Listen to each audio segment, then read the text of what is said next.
Nunca tinha visto essa voz aí, coisa sinistra. Até em inglês a coisa fala, é isso. O programa é chique. Que Ah, eu acho que negócio foi por estranho. causa do convite que tu mandou. Sem ter sala de Ah, espera, ele só sim. comunica ali. Ai, eu fiquei nervosa agora com essa voz aí. Eu achei que tinha Muito caído bem. aqui. Muito bem, Druzi, muito bem observado. Agora que eu coloquei sem sala de espera, ela preferiu avisar, né? Vai que vocês não soubessem que estavam sendo gravados. Não sei se era Alexa ou Siri, mas era uma dessas aí. É uma dessas tia aí, né? Então tá, vamos lá. Deixa eu puxar aqui pro cantinho, que eu esqueci de fazer. Aqui. Aham. Iniciando. Olá, ouvintes! Este é o RomaCast, o podcast do direito romano. Seu podcast de atualidades e assuntos aleatórios, mas sempre com um pezinho no direito. O RomaCast é um oferecimento de CAT Calçados e Esportes. Acesse o site cat.com.br e confira a enorme quantidade de produtos disponíveis e entregas para todo o Brasil. Visite também as lojas físicas aqui no Rio Grande do Sul. Momento Alto Jabá. Deixa eu tirar esse aviso que apareceu aqui. Tá. O Momento Alto Jabá agora é para falar de seguir o nosso Instagram, @direitoromano, postar lá que está nos ouvindo, postar nos stories, olhar os nossos Reels que vamos começar a fazer, é uma promessa, então. Esse episódio vai pro ar provavelmente daqui a 2 dias, né? Dia 27 de maio, estamos gravando no dia 25 de maio. Tá? Ou nos ouvir lá no Spotify, dar 5 estrelinhas na iTunes, no iTunes Store lá, e aquela função de sempre. Nos avisar e dar uns feedback nos comentários é sempre muito importante. Hoje é dia 25 de maio, como eu falei, de 2021. Ainda estamos em meio à pandemia, alguns sendo vacinados, alguns não. Infelizmente. Já foi vacinado, professor? Não tenho idade, não tenho comorbidade, ou seja, fico feliz de não ter sido vacinado ainda, mas na expectativa de que comecem a vacinar os professores ou a área da educação e eu possa ser vacinado em breve. Isso. A gente fica feliz e triste, né? Feliz por não ter problema e triste por não ter a vacina, mas uma hora vai chegar. Exato.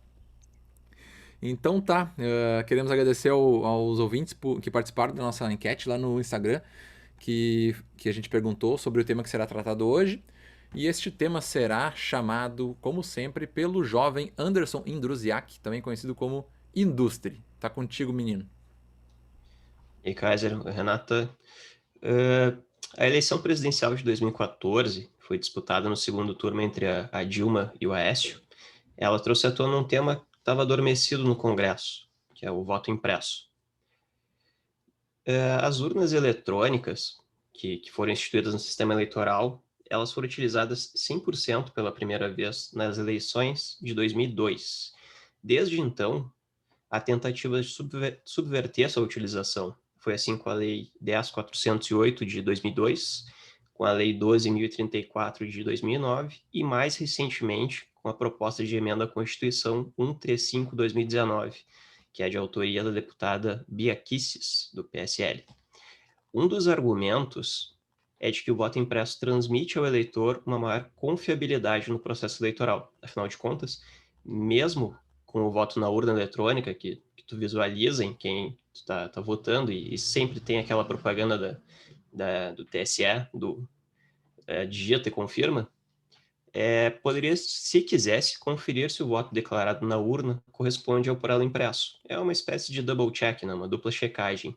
Mas isso não significa dar guarida ao trabalho humano, que por vezes é falho, em detrimento de confiabilidade das máquinas?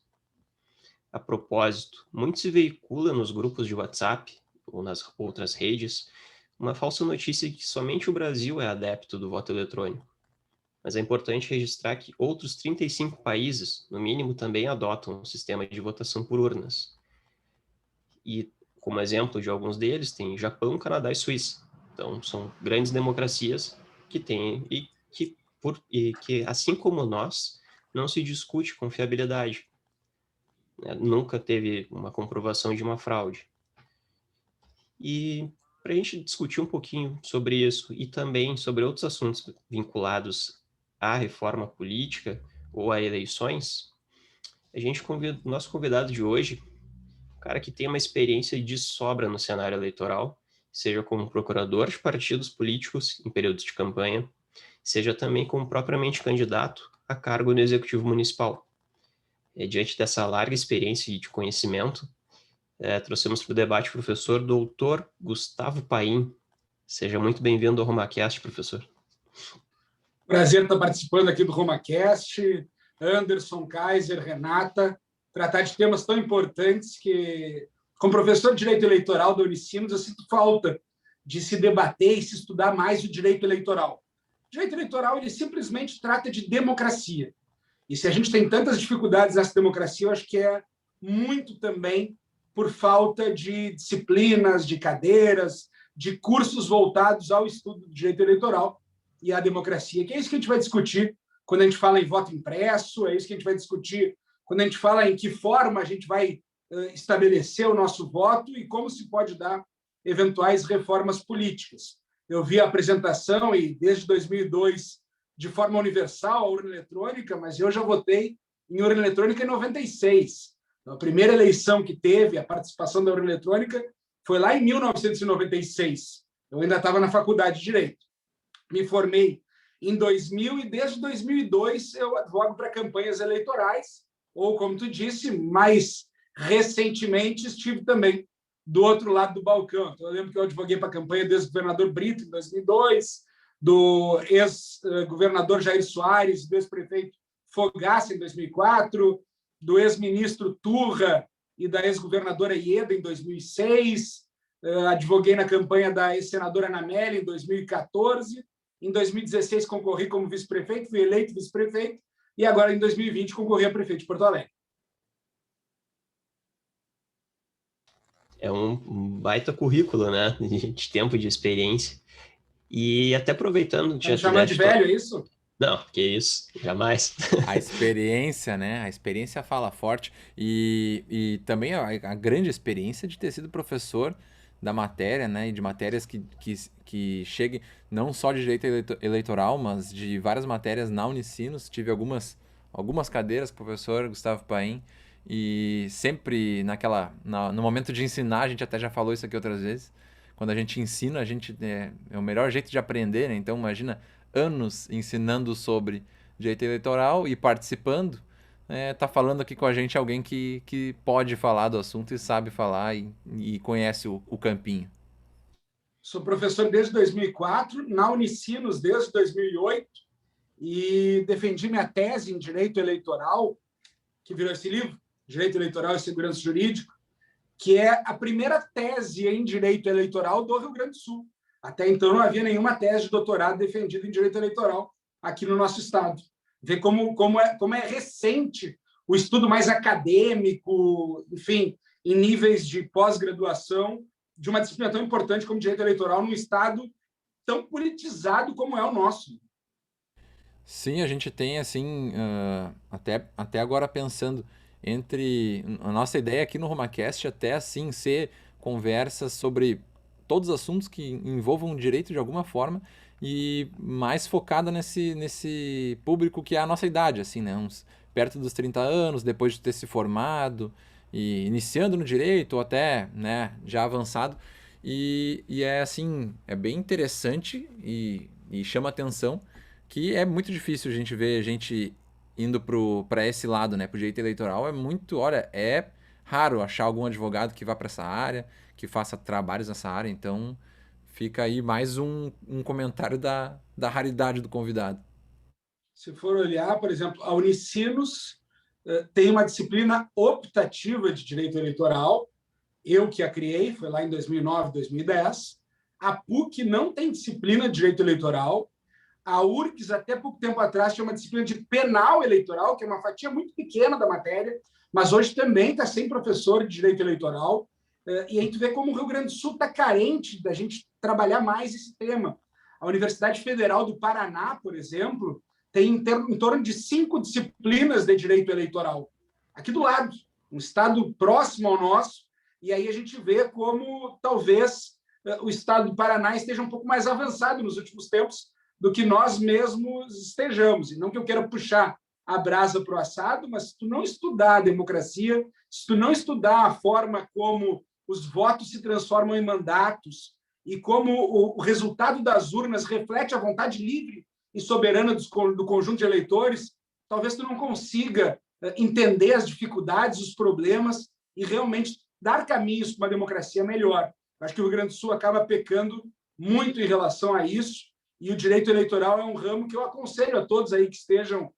Muitas vezes, quando eu comecei a advogar em direito eleitoral, lá em 2002, a velha guarda do direito eleitoral, porque não tinha professor de direito eleitoral, dizia não ensina direito eleitoral, deixa o mercado restrito, não traz concorrência, não traz novos profissionais. E eu sou adepto exatamente do contrário. Quanto mais profissionais capacitados, maior o intercâmbio de ideias, maior o debate, mais tu tem que te preparar para vencer teus adversários, vencer os processos e obter êxito. Enfim, tem espaço no direito eleitoral. Hoje nós temos aqui no Rio Grande do Sul o Instituto Gaúcho de Direito Eleitoral, o IGAD, o meu sócio de escritório, Caetano Lopuma, é o presidente, e a gente tem uma academia nacional, que é a Academia Brasileira de Direito Eleitoral e Política, a ABRADEP, que tem representantes de todos os estados estudando, escrevendo, melhorando a qualidade do nosso direito eleitoral. Eu diria que o Brasil hoje acaba sendo, em termos doutrinários e de pesquisa, uma referência de estudo de direito eleitoral para o mundo. Aí a importância do convidado, e para mim, eu acho o que mais legal é que pelo menos eu tenho como, sempre quando é falado de direito eleitoral, e esse assunto em si, normalmente ele já vem junto com uma forte, né, tendência política. Quem quer discutir isso é só naquele momento assim que já tá um com uma faca de um lado, outra faca do outro, ninguém quer ouvir o outro lado, só querem discutir, falar do candidato tal, que um é mais sujo que o outro, não sei o quê. Quando tu vê a conversa técnica mesmo sobre o que tá ali na democracia, o que tá na Constituição, o que pode, o que não pode, isso fica muito para segundo plano, principalmente quando o assunto é esse, quando envolve a política, né? Para mim, isso fica muito manchado, a razão some, né? Fica só a discussão grenal, que a gente diz aqui, né? Grenalizam tudo e acaba a brincadeira. Eu não sei se a política, como o futebol, tem isso, tem a passionalidade, né? Muita paixão. E a passionalidade, às vezes, dá uma... enfim, torna um pouco mais difícil uma discussão mais racional mesmo. Sim, fica muito mais difícil. Bom, acho que a gente pode dar início para a primeira pergunta que a gente bolou aí, né, Indruzi? Quer fazer algum comentário, Renatinha? Tá liberado? Não, segue o baile que estou me guardando para as minhas 3 de uma vez só. Beleza. Então, aproveitando, professor, ao longo desse período todo de atuação direta com o direito eleitoral e convivência com tantos atores políticos, né? Algum momento se aventou sobre a inconfiabilidade das urnas ou até se cogitou sobre uma ausência de transparência do sistema de votação ou se houve em algum momento uma suspeita de fraude? Não, na verdade, se cogitar, como se cogita agora, é da natureza humana. Um pouco a dúvida, o questionamento, isso faz parte.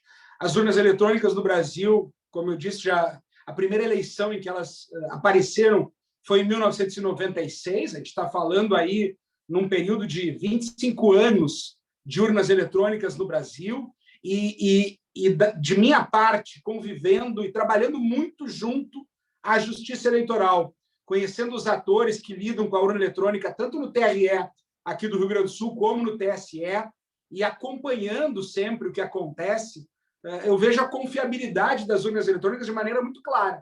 Sempre em vésperas ao período eleitoral, o TSE disponibiliza as urnas eletrônicas para que universidades e grupos tentem fraudá-la, tentem ingressar no sistema da urna eletrônica. A única vez que se conseguiu algo foi a Universidade de Brasília, que conseguiu identificar a ordem de votos dados. Não identificou quem votou e não identificou em quem votou, mas conseguiu estabelecer um ordenamento de como se daria a votação. E a Justiça Eleitoral prontamente corrigiu essa dificuldade e desde então, nunca houve mais nenhuma falha demonstrada nas urnas eletrônicas. E isso se percebe porque não há nenhum questionamento sério ao longo desses 25 anos que tenha deixado alguma dúvida, alguma mácula em algum processo eleitoral que o resultado da eleição não tenha sido demonstrado como confiável e como absolutamente verdadeiro. Então, claro, é da natureza humana. Quando a gente lida com máquinas, quando a gente lida com algo que, enfim, a gente viu agora o site do Tribunal de Justiça recentemente hackeado. E isso, bom, se hackeiam o site do Tribunal de Justiça, se hackeiam a NASA, se hackeiam... Bom, como é que não vão hackear as urnas eletrônicas? Simplesmente porque a urna eletrônica não é online.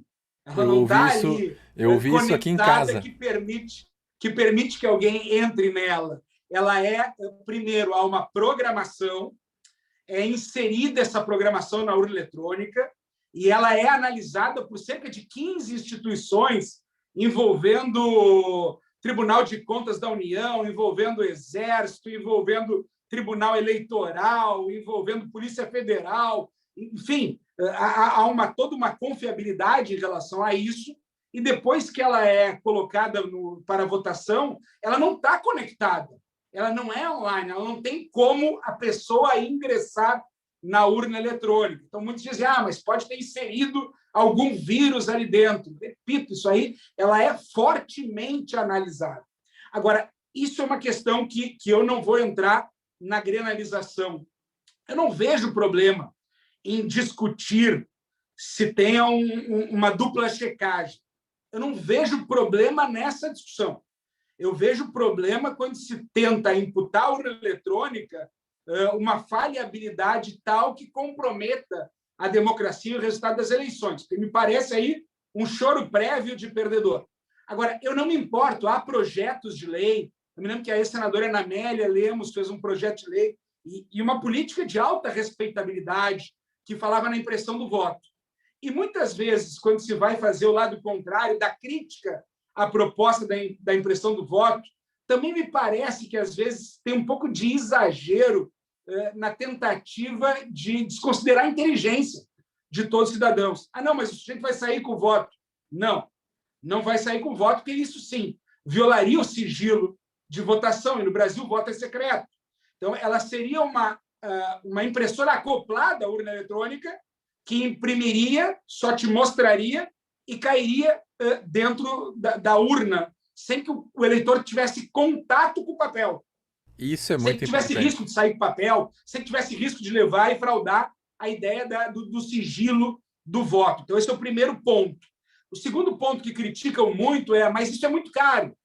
Realmente, para se estabelecer o sistema de impressão do voto, a análise do TSE é de 1,8 bilhão de reais. 1 bilhão e 800 milhões de reais é o cálculo que se tem para estabelecer o voto impresso no Brasil. Bom, num país com tantas dificuldades financeiras, isso parece um absurdo. Se nós formos pensar que o Fundo Especial de Financiamento de Campanha das eleições de 2020 foram de 2 bilhões de reais, 2 bilhões de reais de dinheiro público para as campanhas, tu vê que, em termos de direito eleitoral, isso não é tanto. Em termos de democracia, isso não é tanto. Se fosse necessário, se houvesse dúvidas, não seria tão caro. Uma eleição no Brasil custa em torno de 600 milhões de reais. E isso, eu diria que é um investimento na democracia. Porque cara não tem eleição. Cara não tem democracia. Então, a democracia, claro que tem um custo, claro que tem um investimento. E se isso fosse absolutamente necessário, eu não veria o preço como um problema. Eu não veria o custo disso como um problema. O problema mais que eu vejo é que, com essa possibilidade de se verificar o voto, talvez hajam questionamentos muito maiores, hajam muitas impugnações. Aquele que perder vai querer arranjar alguma justificativa para a derrota. E daqui a pouco vai ter pedidos mais de recontagem. Em 2014 teve um pedido de recontagem, mas vai, então, pulular muitos pedidos de recontagem, muitos problemas que eu diria que é não de natureza da urna eletrônica e da impressão, e sim de natureza humana. Exatamente. Até ia acontecer o que aconteceu agora recentemente nas eleições norte-americanas, que acho que ele entrou em 3 ou 4 estados com uma discussão requerendo a recontagem de votos. Isso que lá o sistema é híbrido, né? Então tem os votos por correio, tem o voto eletrônico e tem o voto presencial lá. E além de não ter feito a recontagem ainda, né? Porque não teve uma comprovação suficiente para isso, mas demorou, acho que 1 semana para eles apurarem todos os votos e ter um resultado de eleição. E aqui até o senhor comentou ali que se exagera muito nas justificativas para não ter voto impresso.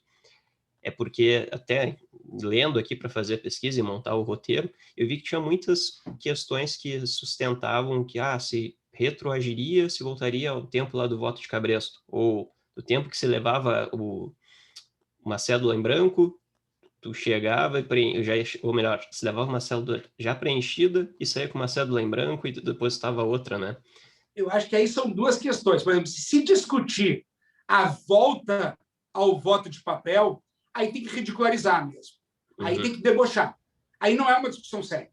Agora, quando se tem apenas a possibilidade de uma impressão de uma comprovação que não vai ter contato com o eleitor, que vai simplesmente, mas se votando numa urna eletrônica, bom, aí o argumento que critica isso tem que ser um argumento mais forte. Não que não se possa criticar, a Justiça Eleitoral critica, e eu particularmente também critico, porque de alguma maneira tu está criando uma dúvida sobre o sistema eleitoral brasileiro, uma dúvida sobre o resultado democrático. E isso não é legal. Agora, no momento que a gente vive, que o Kaiser estava falando de grenalização, e a política é isso, outro está de um lado, outro está de outro, e o radicalismo é muito grande, esse assunto ele já está em pauta. Desdenhar desse assunto é abrir margem ou abrir flanco para um problema democrático grande. Então, não se pode desdenhar. Tem que se entender que esse assunto está na pauta. E está na pauta do tiozão de WhatsApp, está na pauta do grupo de família, está na pauta de boa parte da sociedade. Então, é preciso enfrentar esse assunto e enfrentar esse assunto com argumentos sérios, com argumentos consistentes, demonstrando a confiabilidade da urna eletrônica, demonstrando a desnecessidade de uma dupla checagem pelo voto impresso, mas respeitando e entendendo que é um argumento plausível, desde que, claro, não se macule o sigilo do voto, não se tenha contato do eleitor com esse comprovante impresso, compreendendo o custo que isso tem, e tendo isso que o Andrusiak falou dos Estados Unidos. Pedido de recontagem vai ter. Agora, se não tiver um mínimo de seriedade nesse pedido, tem que ser simplesmente indeferido. Isso com voto impresso ou sem voto impresso. É indeferir pedido de recontagem quando não haja nenhuma sustentação mais forte de uma eventual fraude, como, de fato, no Brasil nunca aconteceu. Professor, vou te cortar, Alemão, porque eu quero falar. Vai tu. Deixa eu fazer uma pergunta para o senhor. Durante muito tempo eu fui presidente de mesa e participei ativamente do processo eleitoral, e a gente comentou ainda no último episódio que eu me lembro que a gravação da urna dos votos, né, quando então sai depois o boletim zerado e depois então a impressão dos votos que aquela urna teve, era uma gravação de disquete. Eu não sei se a urna eletrônica ainda está com gravação de disquete. E outra pergunta que eu tenho para o senhor é referente a essa comprovação, que teoricamente, então, seria o impresso que a urna forneceria para o eleitor. Ele é o impresso que vai dizer só que eu votei, ou ele vai dizer em quem eu votei? Eu questiono isso porque eu entendo que se ele vai dizer em quem eu votei, eu entendo que talvez seja uma forma de fomentar mais a venda do voto, e como uma comprovação da venda do voto, que eu acredito que em regiões mais pobres ainda possa acontecer, né, da questão da venda por cesta básica ou por qualquer outro meio de que a pessoa esteja necessitando, por mais pobre que ela seja. Eu vou tirar esse teu argumento. Primeiro, tem razão. Primeiro, tem a zerésima, que é a primeira análise mostrando que aquela urna está vazia, e ao final da votação é impresso o boletim de urna. Então, o boletim de urna, em eleições do interior, é muito fácil de perceber, que quando tu tem 2, 3 sessões eleitorais ali, tu pega os boletins de urna, soma, tu já sabe o resultado.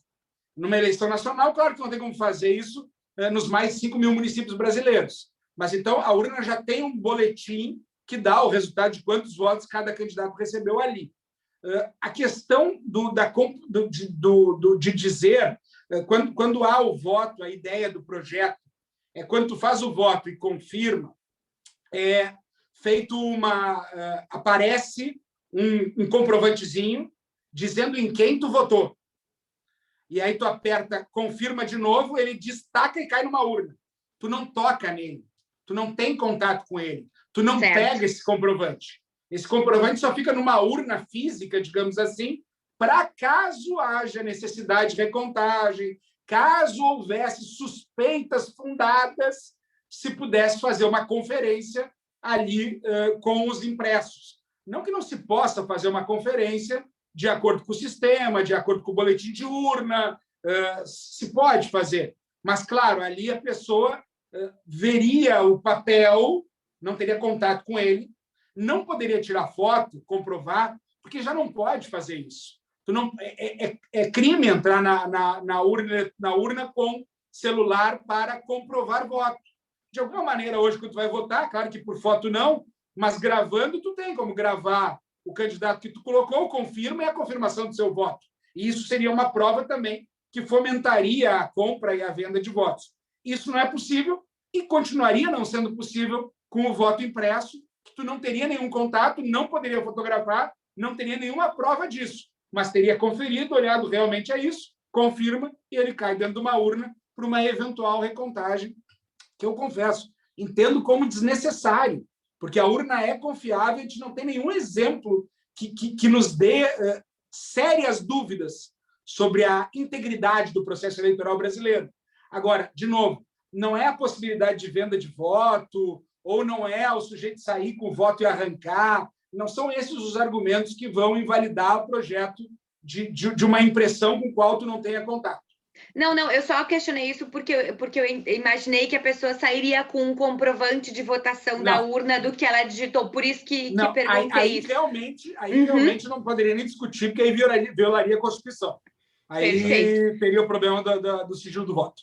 Eu só vou te interromper ainda, Alemão, antes de tu fazer o teu questionamento, porque o professor falou da questão de fazer auditoria, né, com esse voto, então, que cairia direto na urna.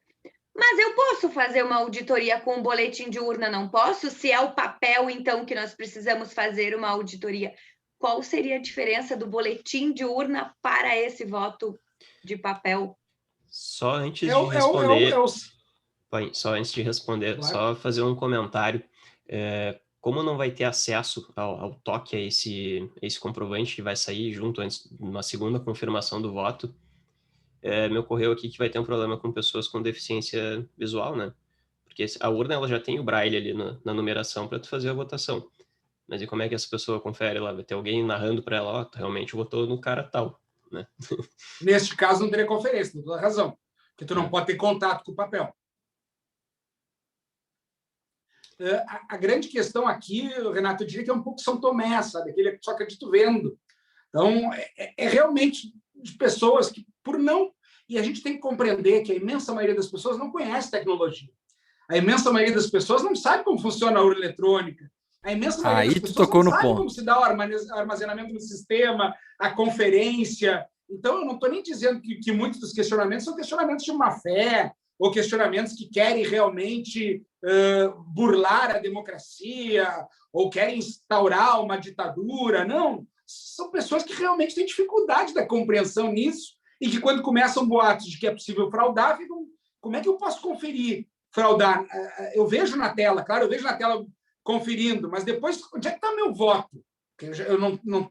E quando tu vê o papel entrando ali, depois, quando fosse abrir para eventual conferência, ele estaria ali o papel tangível, palpável. Então, é um pouco nesse sentido, mas concordo, claro, quando tu vota e tu confirma ali, o teu voto foi computado.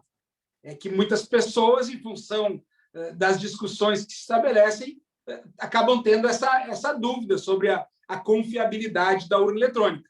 Mas, para mim, é muito claro isso. A nossa urna eletrônica é absolutamente confiável, absolutamente segura, e a gente tem um histórico de 25 anos de eleições com urna eletrônica sem que a gente tenha tido um único problema, um único caso em que realmente houvesse fundadas dúvidas de eventual fraude ou mácula do processo eleitoral.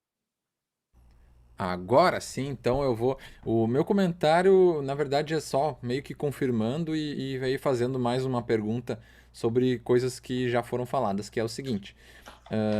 Para mim, esse ponto é muito importante, que foi tocado agora, de que a gente tem que entender que essas pessoas, nem todas é na maldade, né? As pessoas não entendem como funciona. Ela, como o professor falou aí, acha, não, se sair no papelzinho, aí sim que tá garantido, sabe? Não tem noção nenhuma. A minha crítica para essas...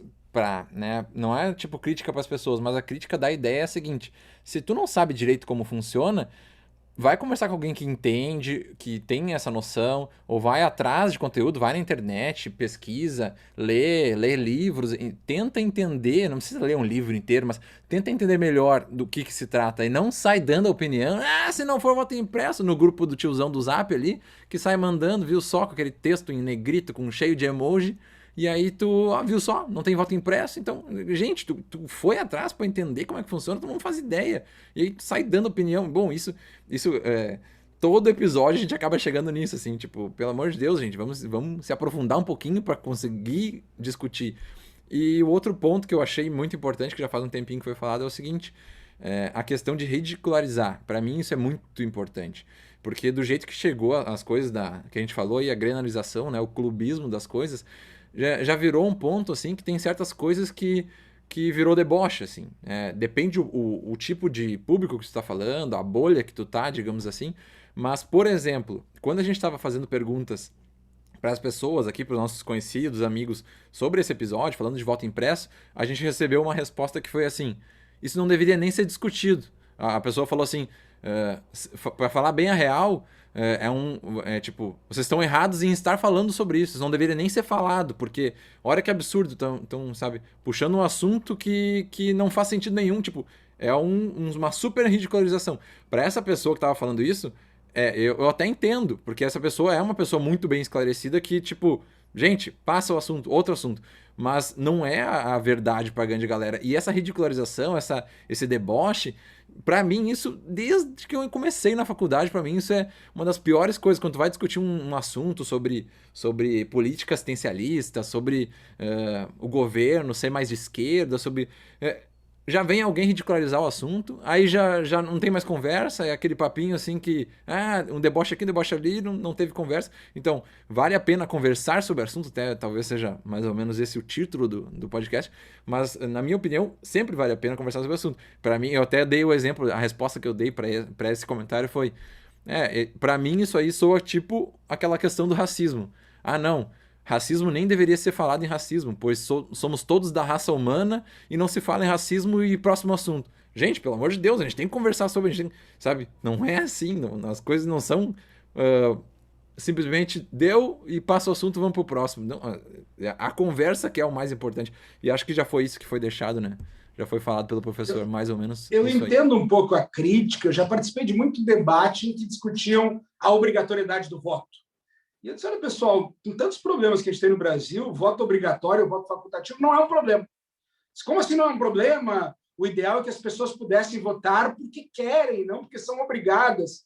Disse, primeiro que, o voto é obrigatório segundo a Constituição, mas para mim ele é facultativo. E tanto ele é facultativo que a gente tem um índice de abstenção bárbaro. Então o sujeito pode não ir votar e simplesmente justificar. Mas eu não quero nem justificar. Tudo bem, então não justifica e paga uma multa de R$3. R$3. Se o sujeito for muito rico, pense no sujeito mais rico do Brasil, aí o juiz pode aumentar essa multa em 10 vezes, R$30. Quer dizer, onde é que está aquele caráter que realmente impõe o sujeito a fazer algo com o qual ele não quer? Eu concordo que no mundo ideal, o voto facultativo é o melhor dos mundos. E a gente pode pensar nos Estados Unidos, que tem voto facultativo, e fora a eleição do Obama e eleições polarizadas, como agora com o Trump, não votam 60% dos eleitores. E a gente pode pensar na França, que a França é a origem da nossa democracia como nós temos hoje. A democracia representativa é uma democracia pós-revolução liberal, é uma democracia do Estado liberal, é uma democracia pós-revolução francesa. E a França tem essa politização muito forte na sua essência. Então, mesmo com o voto facultativo, um segundo turno, a balotagem do direito francês, eles votam 90% dos eleitores. No Brasil, com o voto obrigatório, às vezes a gente não chega em 80%. Quer dizer, o voto obrigatório no Brasil tem menos comparecimento do que o voto facultativo na França, mais comparecimento que o voto facultativo nos Estados Unidos, que tem uma questão cultural, histórica aí muito grande. Então, por mais que eu seja adepto de que o ideal, o caminho, o mundo ideal seja o voto facultativo, isso, diante de tantos problemas que nós temos, isso não é um problema. Talvez o que essa pessoa tenha feito, Kaiser, é dizer exatamente isso. diante de tantas dificuldades e problemas que a gente tem, não vamos discutir isso. Isso não é um problema, porque a gente tem uma urna eletrônica e a urna eletrônica é confiável. O grande problema é que se a gente não discutir, e mais do que isso, se a gente não tiver argumentos sérios que demonstrem e que refutem teses, essa tese vai crescer. E essa tese crescendo, a gente vai ver o que vai dar em 2022. A gente já viu o que deu em 2018, que pela primeira vez a gente viu quem ganhou a eleição dizendo que a eleição teve fraude. Exatamente. Imagina isso. Quem ganhou a eleição diz que a eleição teve fraude, sem nenhum elemento, sem nenhuma prova disso. Diz que tinha provas, eu me lembro da frase, tem provas de que a eleição foi fraudada, que teria vencido no primeiro turno. E nunca apareceram essas provas, porque essas provas não existem, por óbvio. Agora, tu imagina um resultado adverso em 2022, num clima de polarização que nós temos no Brasil. Então, é importante, sim, o que vocês estão fazendo de discutir esse tema, para que a gente tenha argumentos, para que realmente se refute essa fake news de que só o Brasil tem urna eletrônica.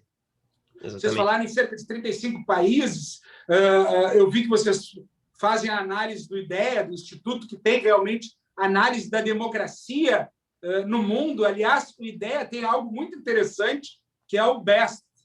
É o Best Electoral System Test. Tu pode fazer um teste com 16 perguntas para ver para ti qual é o melhor sistema eleitoral.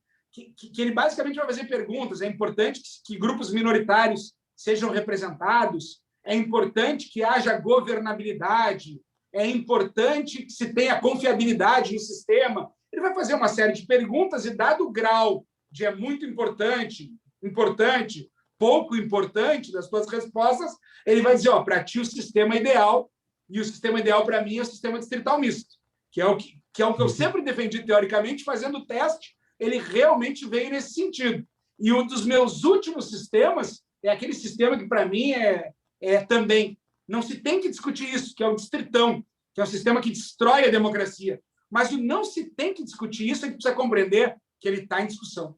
E ele está em discussão no Congresso Nacional. E ele está em discussão pelos atores que vão utilizar e ser beneficiados desse sistema, por mais que a sociedade como um todo possa ser prejudicada. Se a gente não discutir isso, se a gente não mostrar as falhas, se a gente não apresentar os problemas, se a gente não trouxer argumentos sérios, daqui a pouco aquilo que a gente acha que não merecia nem discussão já vai ter implementado. E a gente perdeu a oportunidade de discutir. Exatamente. Até só relembrando o decano lá, o Celso de Mello, ele mencionou o ovo da serpente, né? Já foi plantado. Então, se tu não discute, geralmente esses ataques... O ex-decano. Ex-decano, exatamente. Esse tipo de ataque às instituições, ele é bem tratado no livro do Como as Democracias Morrem.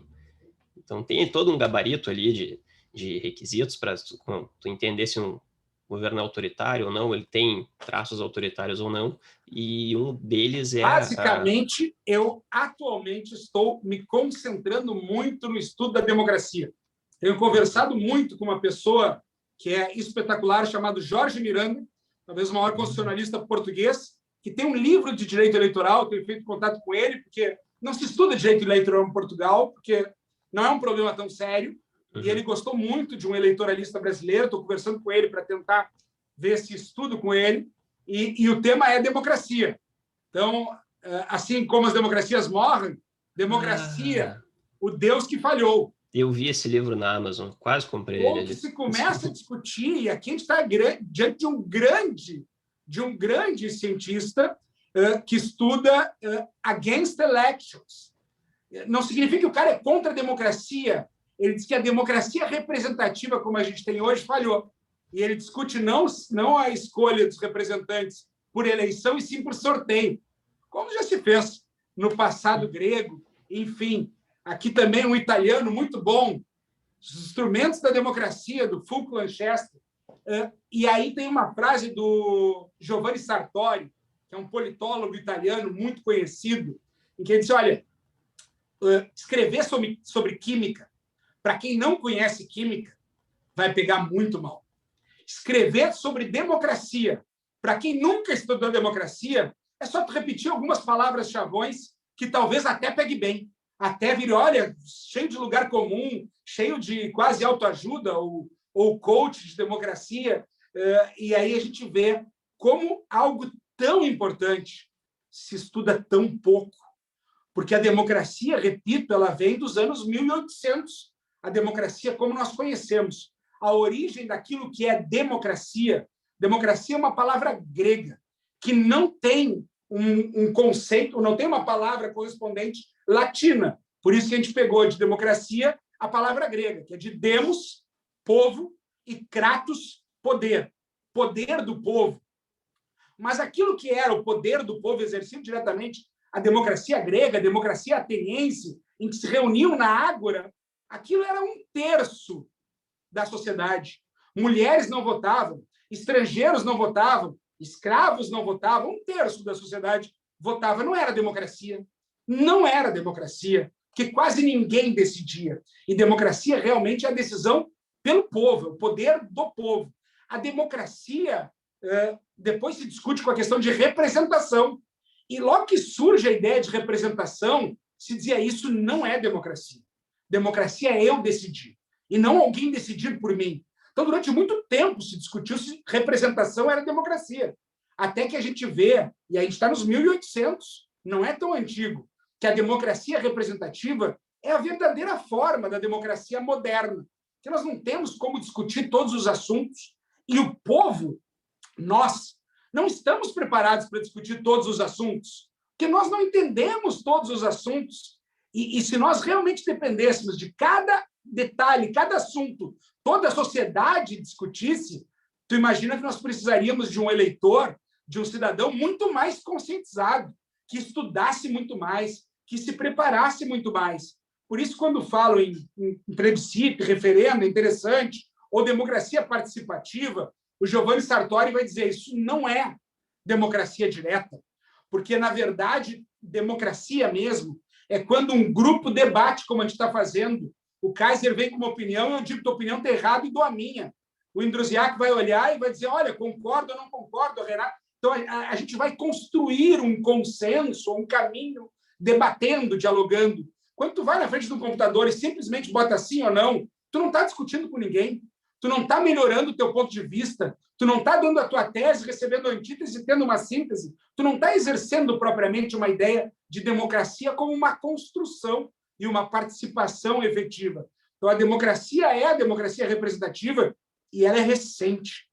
Como é importante a gente estudar a democracia, porque a verdade é que hoje o mundo inteiro, como as democracias morrem, democracia, esse Deus que falhou, o mundo inteiro está discutindo hoje a crise da representatividade. E aí não é um privilégio nosso. O movimento 15M na Espanha não nos representam. A Primavera Árabe não nos representam. Os movimentos de 2013 no Brasil não me representam. A gente vê o Chile, que é uma democracia muito sólida da América Latina, questionando. O não me representa está em todos os países. Então, há uma crise da representação.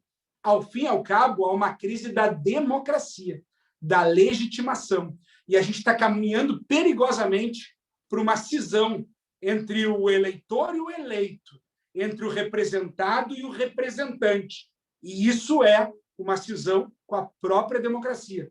É um risco muito grande que o mundo inteiro está apresentando. E não é só o Brasil. Os Estados Unidos mostraram isso, a Inglaterra mostrou isso com o Brexit, a Europa está mostrando isso, a França, enfim, a Espanha, agora recentemente aqui do lado o Chile, a Argentina enfrentando problemas. Há um questionamento da democracia no mundo inteiro. Ou a gente discute isso seriamente, ou o futuro das próximas gerações é pior do que o presente que nós temos hoje. Professor, deixa eu só fazer uma pergunta, porque eu quero literalmente saber a sua opinião sobre esse assunto. Só antes eu quero fazer um comentário, Alemão, que tu falou das pessoas buscarem informação, né?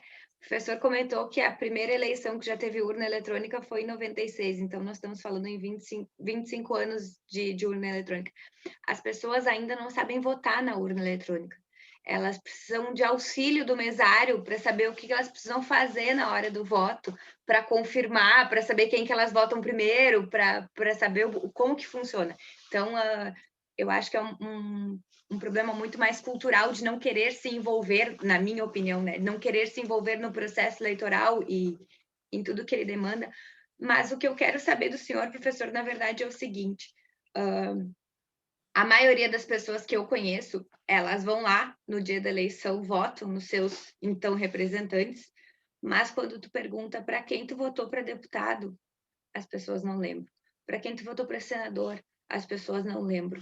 Normalmente, elas raras vezes lembram para quem elas votaram para governador e para presidente. E eu acho que no nosso país, apesar de um grande número de partidos políticos e de um grande número de candidatos nas eleições, eu ainda acho que a gente tem um pouco envolvimento enquanto população do processo eleitoral, porque as pessoas não sabem em quem elas votaram, elas não sabem quem está concorrendo, elas não sabem como que funciona o processo eleitoral. Então, eu queria que o senhor me dissesse se o senhor acha que isso é um problema cultural brasileiro ou se isso é um problema mundial, porque meu irmão mora fora e eu vejo ele falar diferente das eleições dos Estados Unidos, que é onde ele mora. E aqui no Brasil, a gente normalmente não lembra em quem a gente votou na última eleição. Aí envolve a questão dos sistemas eleitorais, que é um baita assunto, que acho que a gente pode ter quase um programa inteiro sobre isso, mas vale a pena fazer algumas análises sobre isso. O sistema eleitoral nada mais é do que decidir como o voto, como a opinião das pessoas vai se transformar em mandatos. E a pessoa, então, vai tornar prática a nossa democracia representativa. Sobre a questão da crise da democracia, o Giovanni Sartori também tem uma frase espetacular. Quando se critica muito a democracia, disse: a democracia é o melhor carro, a melhor máquina que se pode ter. O problema é o piloto. O piloto, muitas vezes, não é o melhor. Ou seja, nós, muitas vezes, não sabemos utilizar essa máquina, essa ferramenta que é a democracia. E aí a gente tem um problema que eu acho que pode se resolver com a questão de sistemas eleitorais. Quando nós vamos analisar no Brasil, por exemplo, com o sistema proporcional que nós temos num país com 33 partidos, há uma pulverização muito grande, há uma separação muito grande do eleitor com o eleito, e não tendo essa proximidade, muitas vezes a gente acaba não lembrando em quem a gente votou, porque eu não conheço, não tenho contato, não fiscalizo, não acompanho. Os Estados Unidos têm um voto distrital, e quando tu diminui o distrito, tu aproxima o eleito do eleitor e tu tem contato, além do bipartidarismo. Não que os Estados Unidos tenham só 2 partidos, tem centenas de partidos, mas só 2 têm, pelo sistema eleitoral, uma representatividade. Ou é democrata ou é republicano. Então, os verdes, eles existem, mas não vai receber, não vai conseguir ter representatividade pela forma do sistema como ele se dá, que se dá numa eleição de distrito, que é uma eleição majoritária, em que os grandes partidos, com recursos, com acesso, é que vão ter a maior viabilidade eleitoral. No Brasil, a gente tem o sistema proporcional de lista. Lista aberta, mas o sistema de lista. Qual é a grande diferença que se tem aqui? Acho que isso é importante, mas não é algo só do Brasil. A gente pode ter americanos que acham enfim, sabem quem são os seus representantes. Mas a democracia nos Estados Unidos também está enfrentando muitos questionamentos. A gente viu recentemente como uma democracia tão forte como a americana enfrentou problemas. A invasão do Capitólio é um grande exemplo disso. E eu sempre fui muito tranquilo que os Estados Unidos, pouco importa quem é o presidente, que as instituições são tão fortes, que tu não tem risco para a democracia. Eu já comecei a ficar em dúvida. Nos Estados Unidos. O episódio do Capitólio foi... Não, só o episódio do Capitólio foi de um simbolismo gigantesco, né, sobre... Para o mundo. É. E aí a gente tem basicamente 2 famílias de sistemas eleitorais. Um primeiro sistema é o sistema majoritário, que o mais votado é eleito. O Brasil tem sistema majoritário de turno simples, turno único, que não precisa uma maioria absoluta, e de 2 turnos, que precisa uma maioria absoluta. Nem todos os países, sistema de 2 turnos demanda a maioria absoluta. A Argentina, se não me engano, é 45% ou 40%, com mais de 10% de vantagem sobre o segundo colocado, não precisa o segundo turno. Mas a maioria dos países que adotam sistema majoritário de 2 turnos, quem não atinge 50% mais 1 no primeiro turno, vai para um segundo turno para a balotagem do direito francês. Então, a gente tem eleições para prefeitos, governadores, presidentes e senadores pelo sistema majoritário. Via de regra, em distritos uninominal. Elege um, ou prefeito, ou governador, ou presidente. Salvo para senador. Quando renova 1/3, elege um. Mas quando renova 2/3, elege 2. Então, é um distrito plurinominal. Para municípios com menos de 200 mil eleitores e para o Senado, é sistema majoritário de turno simples. Não precisa maioria absoluta. O que esse sistema majoritário te traz? Que é o que nós vamos ver nos Estados Unidos, que é o que nós vamos ver em outros países, te traz uma maior governabilidade, porque tu vai eleger os majoritários. Via de regra, vai reduzir muito o número de partidos. Vão ser poucos partidos e, portanto, vai dar uma governabilidade maior. Qual é o problema? Tu não tem uma representação fiel da sociedade, dos diferentes espectros da sociedade, mais proporcional em relação a isso. Porque, por exemplo, vamos imaginar prefeito com menos de 200 mil eleitores, uma cidade com 198 mil eleitores. Daqui a pouco, com 22%, 23%, um prefeito pode estar eleito. A gente está rasgando 77%, 78% dos votos que não foram para o eleito. Então, ou se leva tudo ou não se leva nada. A gente desconsiderou 77%, 78% dos votos. Olha a falta de representatividade proporcional da sociedade. Paralelo a isso, nos 1800 e tanto, a gente tem o Thomas Hare, o John Stuart Mill, que eles discutem o sistema proporcional. Eles surgem muito de minorias religiosas, minorias étnicas, que não se viam representadas. E para ver o direito das minorias representadas, eles criam o sistema proporcional, que nós temos no Brasil para vereadores e para deputados. Nosso sistema proporcional é de lista aberta.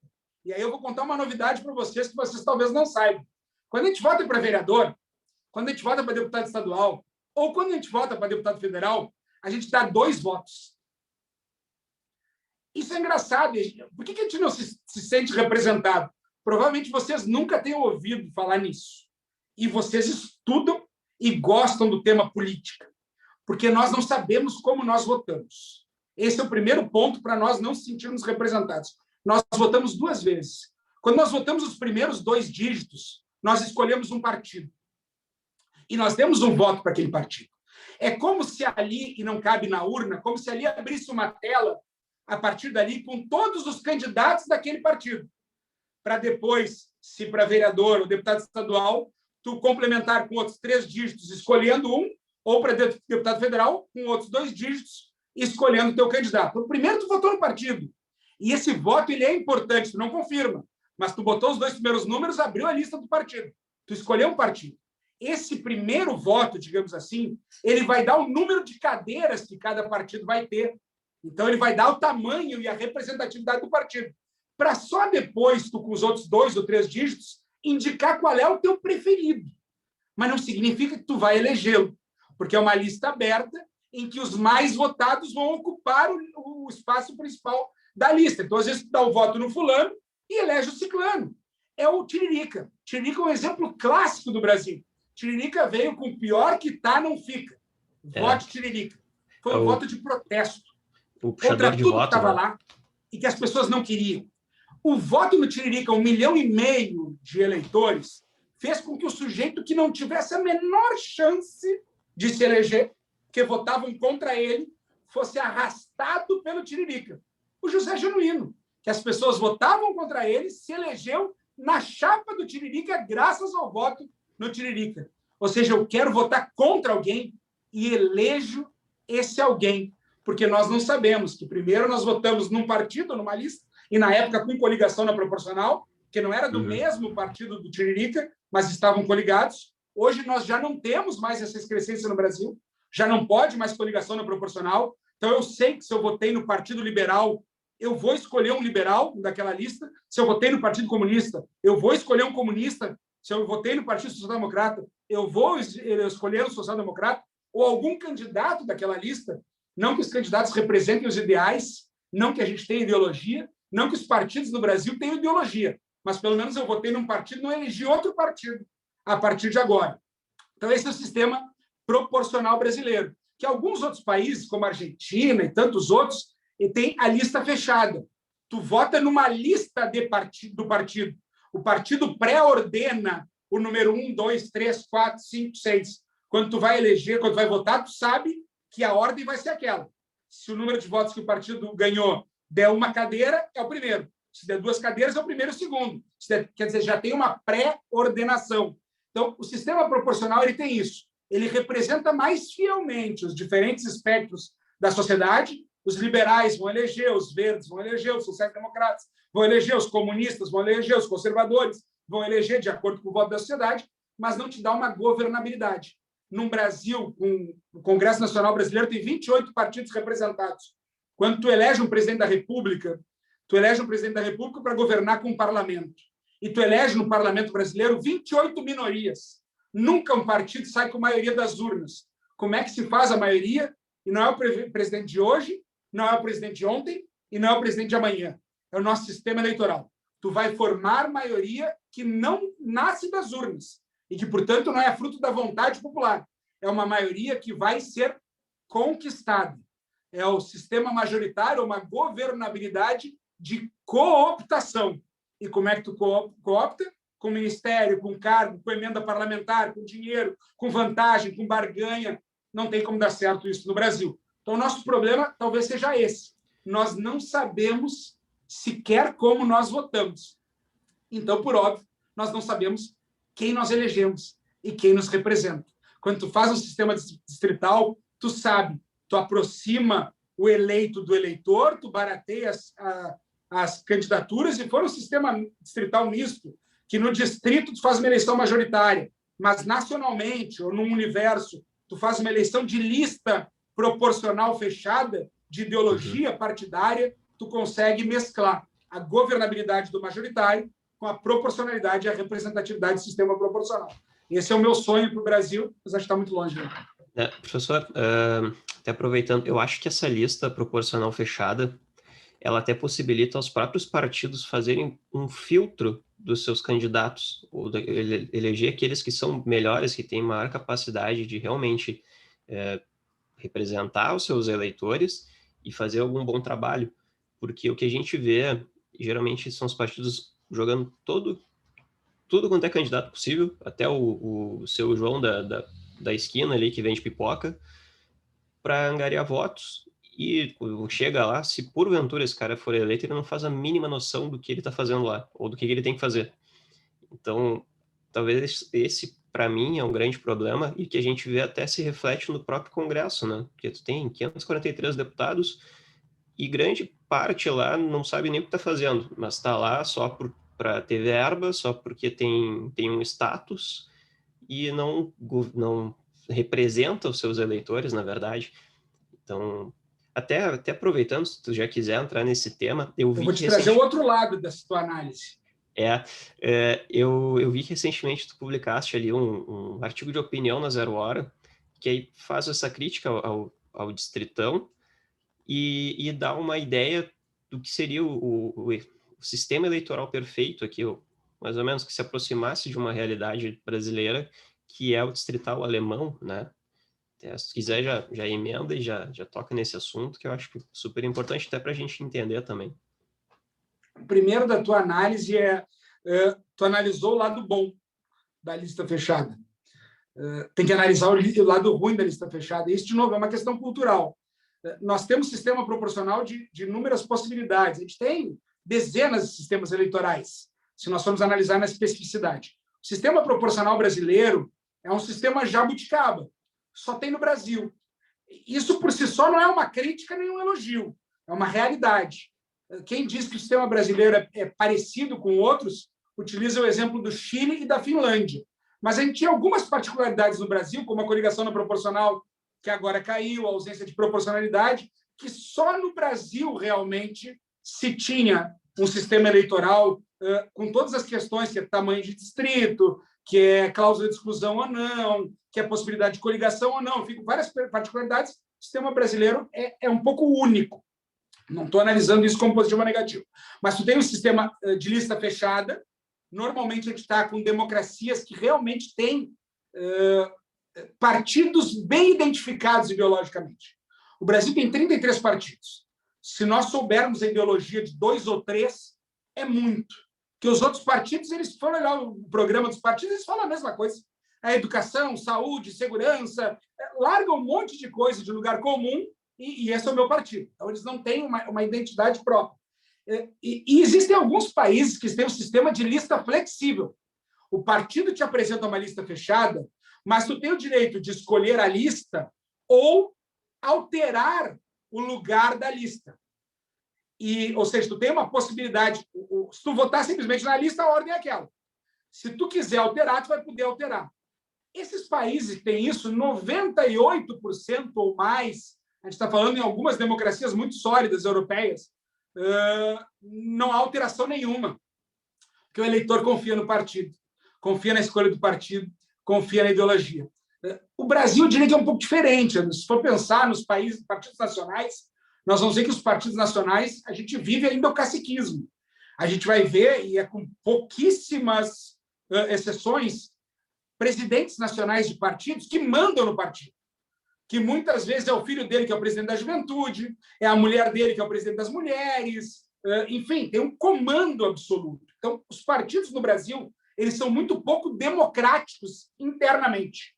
Os partidos brasileiros, como regra, internamente, são autocráticos, são ditatoriais. Quando tu der uma lista fechada, a gente precisa ter duas premissas. A tua premissa com a qual eu concordo. Se os partidos forem democráticos, se os filiados puderem decidir, quer dizer, quem participa puder decidir, acho que tem um caráter muito interessante.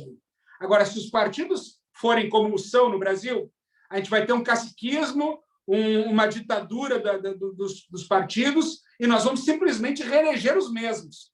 Não vai ter oxigenação dentro dos partidos, e a lista que vai ser apresentada é com quem já está lá. Quem tem poder, quem tem caneta, quem tem dinheiro, quem tem mandato, quem tem cargo. Então, as listas vão simplesmente repetir quem já está lá, e a gente não vai ter oxigenação, a gente não vai ter, enfim, aquilo que precisa da democracia. Quando eu falo aqui desse Against Elections, desse livro aqui, vale a pena, David Van Heijbroek, a introdução é do Kofi Annan. Ele é um pesquisador muito sério, muito sério. Tem em português, Contra Eleições. Esse livro tem em português. Até eu estou sem ele aqui, mas ele também tem em português. O que ele diz? A democracia representativa que nós temos hoje, ela é... como é que eu vou chamar? Ela é uma democracia quase oligárquica. Se nós formos analisar o parlamento brasileiro, nós vamos ver 12%, 13% de mulheres, e a gente tem mais de 50% de eleitoras mulheres. Nós vamos encontrar muito poucos negros, nós vamos encontrar muito advogado, muito médico, nós vamos encontrar uma elite, pessoas de classe média, média alta, enfim, nós acabamos sendo representados, de alguma maneira, por uma oligarquia. As campanhas são caras, não é fácil, não é acessível qualquer um. Quando ele diz isso, ele diz, olha, a única maneira de a gente realmente ter uma representação da sociedade é por sorteio. Porque aí no sorteio, no aleatório, vai poder se eleger a Dona Maria, o seu João, o Zequinha, o fulano, que vão representar, diferentemente da ideia que o Anderson falou, de que pode eleger qualquer um que não tenha a mínima condição. Bom, mas pode ser que aquele que não tenha a mínima condição seja um fiel representante de um grande segmento da sociedade brasileira, que não discute política, que não conhece política, que não gosta de política, talvez seja semi-alfabetizado, enfim. Então, a representação tem isso. O que representa a sociedade? O que representa realmente a sociedade brasileira? Que é diferente de uma sociedade de um país nórdico, por exemplo, claro. Então, essas questões elas são interessantes. Como tu falou, eu gosto muito do sistema distrital misto alemão. Para mim, é talvez o grande exemplo, não por outra razão, é uma democracia muito sólida, mas mesmo a democracia muito sólida, com uma Angela Merkel, que tem uma relevância muito grande, também, hoje em dia, a Alemanha tem os seus questionamentos também, não é algo tão simples. Grandes democracias estão sendo questionadas hoje. Não vou nem falar na Itália. A Itália, com o movimento Cinque Stelle, a Itália tem grandes problemas, a França está enfrentando grandes problemas, a Espanha enfrentando grandes problemas, Portugal está calmo, a Alemanha, de alguma maneira. Ali eles têm exatamente isso. Eles fazem divisão por distritos. Vamos imaginar, eu vou botar aqui como se o Rio Grande do Sul tivesse 30 deputados federais. Tem 31, mas para matemática 30 é melhor. Vamos imaginar que a gente dividisse o estado do Rio Grande do Sul em 15 distritos. Porto Alegre provavelmente fosse 3 ou 4 distritos, porque Porto Alegre é muito grande proporcionalmente. A região metropolitana ia ser cerca de 12 a 15 distritos na região metropolitana. Mas, enfim, a campanha ia ter um representante, a Serra ia ter 1, 2, 3 representantes, a metade sul ia ter um representante. E aí tu escolhesse, numa eleição majoritária, em que só o mais votado é eleito, metade da tua representação. Então, por exemplo, a campanha vai ter um representante, vamos imaginar. Bom, os eleitores da campanha sabem quem são o seu representante, que é um cara de lá, é um cara próximo, as pessoas conhecem. A melhor eleição é a eleição de líder de turma, porque tu conhece os teus colegas, tu conhece a família dos teus colegas, tu sabe quem é ele, a origem, a família, tudo mais. Então, quanto mais próximo, mais tu conhece. Tu conhece muito mais o prefeito da tua cidade do que o presidente da República, do que o governador. Tu conhece muito mais o vereador do que o deputado federal, porque tu está mais próximo dele. Então, metade se daria em distritos, em que seria uma eleição majoritária, e, portanto, provavelmente só 3, 4, na Alemanha é isso, 4, 5 partidos elegem para o Congresso Nacional, não mais do que isso. Então, tu vai ter partidos com uma grande representação e, portanto, uma governabilidade, e, ao mesmo tempo, teria uma lista fechada de partidos para discutir as outras 15 cadeiras que lá estivessem. Então, por exemplo, eu voto no Partido Liberal, e o Partido Liberal, de acordo com esses votos de todo o estado do Rio Grande do Sul, teria direito a 15 cadeiras. Bom, venceu em quantos distritos? Venceu em 14 distritos. Então, vai os 14 distritos, mais o primeiro da lista. É possível, inclusive, na Alemanha, mas então vai dar a representatividade de acordo com os tamanhos dos partidos na lista, mas com o preenchimento, em princípio, por um sistema majoritário, distrital, de proximidade do eleito e do eleitor, e, portanto, campanha mais barata. Imagina o que o Brasil quer fazer. No Rio Grande do Sul, o que o Brasil quer fazer, não, que alguns parlamentares querem fazer do distritão. É como se o Rio Grande do Sul, nessas 31 cadeiras, não dividissem em distritos, como eu propus, 15 distritos, por exemplo. É como se fosse um único distrito, em que são eleitos os 31 mais votados. Ou seja, uma campanha em todo o estado do Rio Grande do Sul. Olha o custo dessa campanha. Vão se eleger as 31 campanhas mais caras, porque vão ter que fazer campanha em todo o estado do Rio Grande do Sul. Não vão representar as diferentes regionais, que vão ser campanhas de massa, de dinheiro, muito menos próximas. E mais do que isso, se a gente tem dificuldade de uma governabilidade com 28 partidos, 513 deputados federais divididos em 28 partidos, e o partido é uma instância de mediação. Um presidente, quando vai negociar, negocia com um partido, e o partido tem ali seus 10, 15, 20 representantes. Tem que fazer algumas negociações individuais? Tem. Mas o partido, em princípio, é uma instância de mediação. Tu imagina se elege os mais votados. Então, não interessa o partido. Tiririca vai se eleger pelo partido A, B, não interessa o partido. Interessa as pessoas. Tu vai eleger 513 partidos. 513 pessoas, como se partido fosse, porque ele se elegeu sozinho. Ele não precisou do partido.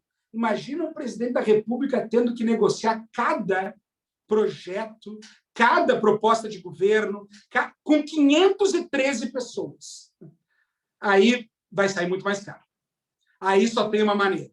Aí realmente vai ser a institucionalização da barganha, do cargo, do toma lá da cá, da compra, do curral eleitoral, da cooptação. Essa proposta, e ela é uma proposta que está tramitando fortemente no Congresso Nacional. Hoje eu diria que há um risco muito grande dela passar. Ela vai simplesmente destruir com os partidos, e muita gente na rua vai estar aplaudindo, que as pessoas não gostam de partido, mas não sabem que é pior do que não ter partido. Pior do que ter partido é não ter partido, não ter uma instância de representação ou que se possa ter uma identidade ideológica. Mas as pessoas vão aplaudir, está acabando com os partidos, vai terminar com a democracia brasileira, e ela está caminhando a passos largos, e vai trazer um sistema para o direito brasileiro, para o Brasil. Façam o Best Electoral Test System Test. Esse sistema ele é conhecido como Single Non-Transferable Vote, SNTV no mundo. E aí porque ali tem todos os sistemas de todos os países nessa ideia. Vai ver que esse é um grande sistema de democracias muito sólidas, como o Afeganistão, Votuatu, que é um baita paraíso turístico, uma bela ilha, mas em termos de democracia, e claro, um distritão num lugar de 3, 4 mil eleitores é um distrito pequeno. Agora, imagina um distritão de 8 milhões de eleitores, como é o Rio Grande do Sul. Imagina um distritão de 30 milhões de eleitores, quase, como é São Paulo. É realmente algo inimaginável. E aí, se a gente não discutir isso, porque é um absurdo, isso é um absurdo, não tem nem que discutir isso, isso vai passar. Isso vai passar porque quem está lá porque fez muito voto. Quem está lá porque sabe que se for disputar um sistema majoritário, tendo mandato, tendo cargo, tendo emenda, vai se reeleger. Então, tem interesse nisso, que vai acabar com a nossa democracia, vai afastar mais ainda a representatividade, e esse é um risco, que isso é algo que a gente tem que compreender muito bem. O Tiririca foi um grande, e me entendam bem, foi um grande estelionatário nesse slogan de campanha dele, porque pior que está, fica assim. Pior que está, pode ficar. Nada é tão ruim que não possa piorar, nada é tão bom que não possa melhorar. Por mais que nosso sistema seja muito falho, e ele tem muita coisa para melhorar, ele também pode piorar. E o que está em discussão é uma forma de piorar isso. E se a gente quer atacar a crise da democracia, a gente vai trazer como solução aquilo que não vai trazer a crise da democracia, vai acabar com a democracia. Desculpa o desabafo. O meu comentário sobre isso, de que pode piorar sim, e que com certeza pode piorar, até na minha dica ali, no final do programa, a gente reserva um espaço para dicas de todos os participantes, e eu vou falar sobre... Tu imagina o Inter tá jogando, o ataque não tá funcionando, tá ali com o Caio Vidal, Yuri Alberto, Galhardo, não tá jogando nada, tu diz, meu Deus do céu, não vai pode entrar piorar. O Guerreiro. Aí entra o Marcos Guilherme. Pode piorar? Pode piorar sim. Não, o comentário que eu ia fazer é uma fala, é uma citação famosa do Churchill, que não sei se o professor conhece, mas ele fala que a democracia é a pior forma de governo. Fora todas as outras. Fora todas as outras. Então é uma frase que gera uma certa... Tu fica pensativo, assim, realmente... Aliás, deixa eu recomendar, já que a gente está aqui falando em vários assuntos, tem muitas questões que são interessantes a gente ver de maneira atrativa. O primeiro deles é um livro do Giovanni Sartori, que é 30 lições sobre democracia. Ele tem livro de 1000 páginas sobre democracia. Mas ele uma vez foi convidado para falar sobre democracia na RAI, na grande emissora de televisão italiana, em horário nobre. Esse no horário do Jornal Nacional. Ele tinha cerca de 4 minutos para falar sobre capítulos, pílulas de democracia. Foi um grande desafio, porque é um tema muito complexo, e ele resolveu, então, criar 30 lições sobre democracia. 30 microcápsulas, 30 programetes de 3, 4 minutos, em que ele falava sobre caminhos, lições sobre democracia. Esse livro é em italiano, mas ele tem em espanhol. 30 lições sobre democracia. Isso é uma leitura muito fácil. Cada lição de democracia é 3 páginas.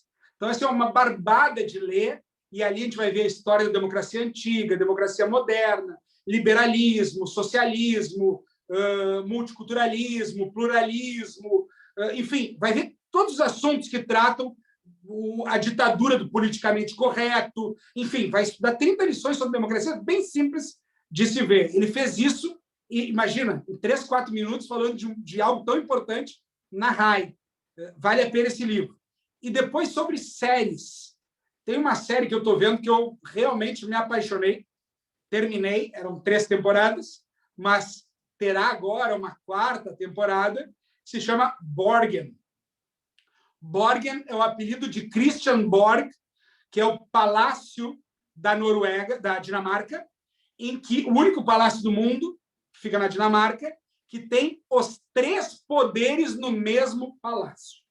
Imaginem a sede no Brasil, em que está lá o Supremo Tribunal Federal, o Presidente da República, a Câmara dos Deputados e o Senado. É como se fosse isso. Está lá, nesse Christian Borg, nesse Borgen, nesse apelido, que é o Borgen, o primeiro-ministro, a rainha tem um gabinete, está lá o judiciário e está lá o legislativo. E essa série conta sobre a política, eu lembrei porque o Kaiser falou do Churchill. Essa série trata da política da Dinamarca. São 3 temporadas de 10 episódios cada um. Então, 30 episódios, e em breve teremos a 4ª temporada. Cada episódio começa com uma citação. Via de regra, Churchill, Maquiavel, Sun Tzu, basicamente grandes politólogos que tratam desse assunto. Então, tem uma do Churchill maravilhosa também, que é quando tem gente que muda de partido para preservar os seus princípios. Tem gente que muda de princípios para preservar o seu partido. Então, e cada episódio começa com uma citação dessas, do Sun Tzu, da Arte da Guerra, essa do Churchill, muitas do Príncipe, do Maquiavel, e cada episódio se desenrola a partir daquele ensinamento político. E é a política na Dinamarca, e nós vemos que, claro, tem um nível um pouco diferente, mas é exatamente como nós temos aqui. É exatamente a vida como ela é. É exatamente as discussões que nós discutimos como política no mundo inteiro, vista na perspectiva da Dinamarca, muito bem feito, muito bem narrado, com um sistema eleitoral diferente do nosso, com uma realidade política diferente da nossa, mas é quase um House of Cards dinamarquês. E isso é muito legal, porque é uma maneira de entretenimento, uma série, hoje as pessoas maratonam série o tempo todo, ao mesmo tempo que tu pega lições de política numa perspectiva bem interessante. O que eu gosto disso é que normalmente a gente percebe que a gente acha que a gente mora num país onde a loucura acontece a todo momento e os outros países são todos certinhos. Eu acho muito legal isso. Adoram dizer, né? É só o Brasil. Acontece qualquer coisa. Só podia ser o Brasil mesmo. Mas as pessoas nunca nem pisaram fora, nunca foram olhar como é que é de verdade nos outros países. Eu lembro que uma vez quando eu tava... Não lembro, foi uma viagem que eu fiz, nas 2 vezes que eu fui pra Europa. Foi numa conversa, acho que na Polônia, acho que era, na Varsóvia, lá que a gente tava conversando. E daí eles perguntaram como é que lá o governo do Brasil, como é que é a função. Daí eu fiquei tipo, nossa, como é que eles não sabem? Nossa, é uma loucura, né? Muitos escândalos de corrupção, era na época, um pouco depois do mensalão ali. E eu assim, nossa, é horrível e tal. E daí eles olharam, horrível mesmo é a Rússia. E daí eu parei pra pensar, eu disse... nossa, eu nem sei como é que é na Rússia, né? Tipo, claro, a gente tem uma ideia, mas nem perto de saber de verdade como é que funcionam as coisas. Então, essa síndrome né? Dá pra dizer a síndrome do vira-lata. Mas, enfim, o cara acaba... olha esse aí da Dinamarca, essa dica que o professor deu.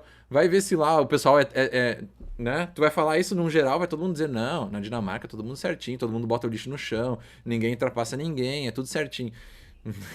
Ninguém coloca o lixo no chão. Então, agora vai uma outra dica de filme. Procurem, vale muito a pena ler. É L'Ora Legale, A Hora da Mudança, em português. É um filme italiano que é exatamente isso. Está falando sobre um pequeno município da Sicília, na Itália, em que sempre se elege um corrupto, mafioso lá, até que um professor universitário, todo certinho, resolve concorrer à eleição para prefeito. Não tinha a menor chance, porque o cara comprava voto e tudo mais, só que dá um escândalo e o cara é preso na véspera da eleição e o professor esse ganha a eleição. E aí ele começa a implementar aquilo que ele propôs, separar o lixo, onde é proibido estacionar sob pena de multa, e guincho, se é ilegal a construção, se retira a construção, não pode construir onde não pode. E aí, imagina a Sicília é quase tão bagunçada quanto o Brasil ou mais. E aí a sociedade começa a enlouquecer com aquilo. Como assim? O que ele está fazendo? Imagina, tem que separar o lixo, senão eu tomo multa. Eu não posso botar o lixo no chão, senão eu tomo multa. Eu não posso parar em lugar proibido, senão eu tomo multa. Olha que absurdo isso aí. E eles começam a discutir, tá, mas isso aqui ele nunca vai poder fazer. E ele, como não? Aí eles começam a olhar o panfleto dele da campanha. E proposta número 1, feito. Proposta número 2, check. Proposta número 3, check. Proposta número 4, essa era a próxima proposta. Então, ele vai fazer isso. O quê? Um político que faz o que prometeu? Que absurdo isso! Aí começam a pedir o impeachment dele, a praça na frente da prefeitura, uma bagunça geral, e aí ele chega e disse, vocês não queriam mudança? Todo mundo, é isso aí, a gente queria mudança. E quem de vocês está disposto a mudar?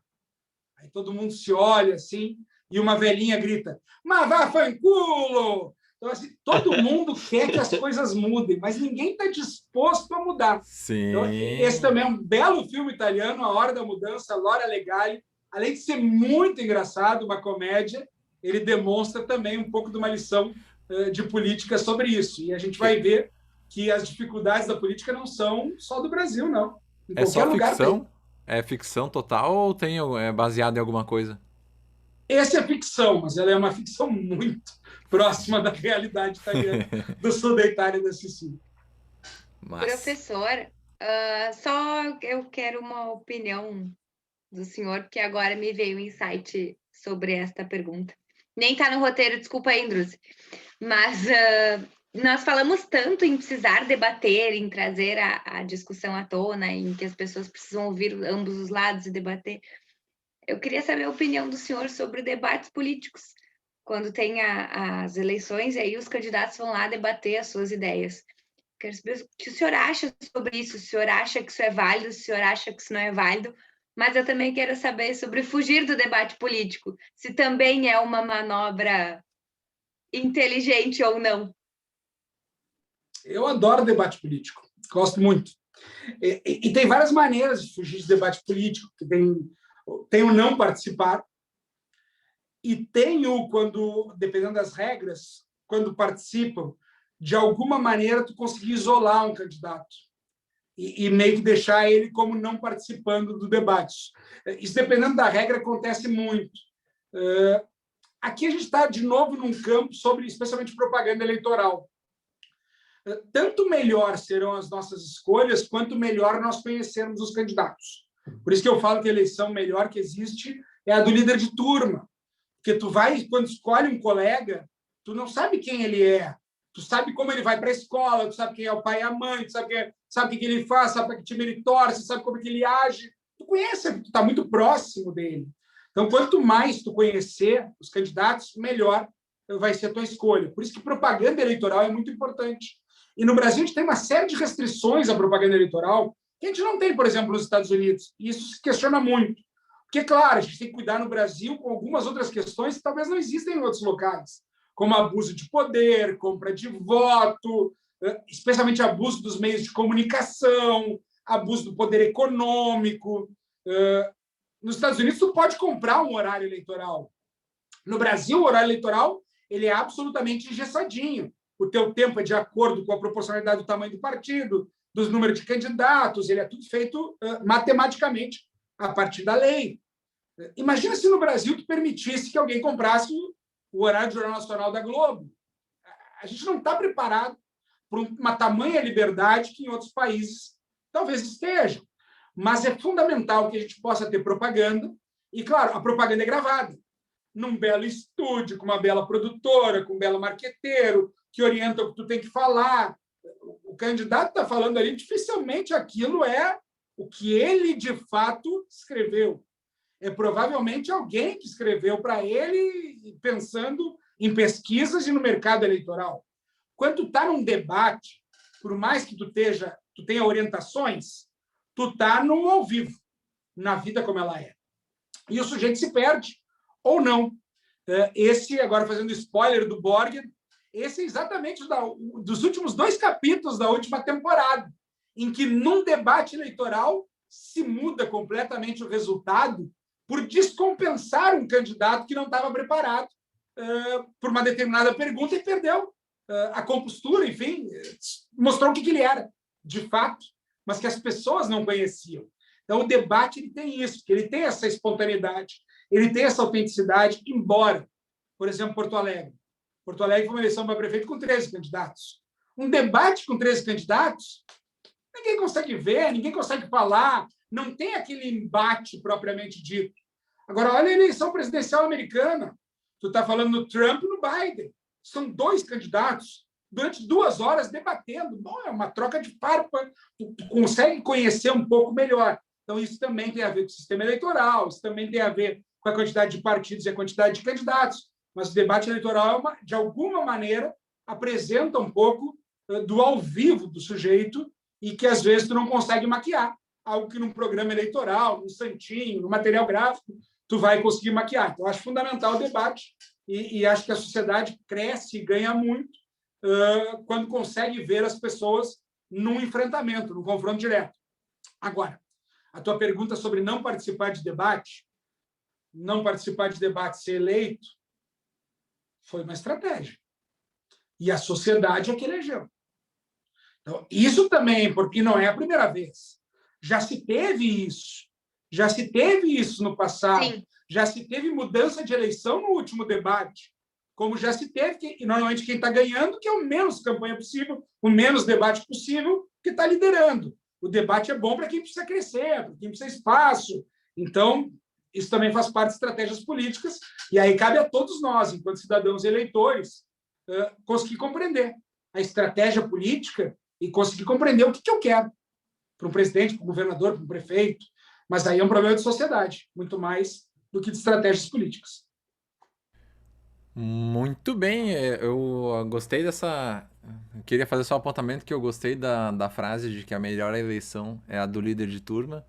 Para mim, isso é muito importante, porque fui eleito como orador da minha turma na 8ª série no terceiro ano, então eu já me considero um super candidato, né? Vou seguir aí nessa carreira. Só que eu nunca gostei aí, de política estudantil, assim, nunca gostei, entendam bem, de centro Os Grêmios da acadêmico, de escola. diretória, sempre achei assim, com quase a mesma animosidade da política, mas sem aquela relevância política Sim. tal que dê um status no sentido de legitimidade, de lisura do processo, Mas já é um gostinho, de né? controle. Já é uma Agora, ideia. de turma, eu fui nos 3 anos do segundo grau líder de turma e nos 5 anos de faculdade líder de turma.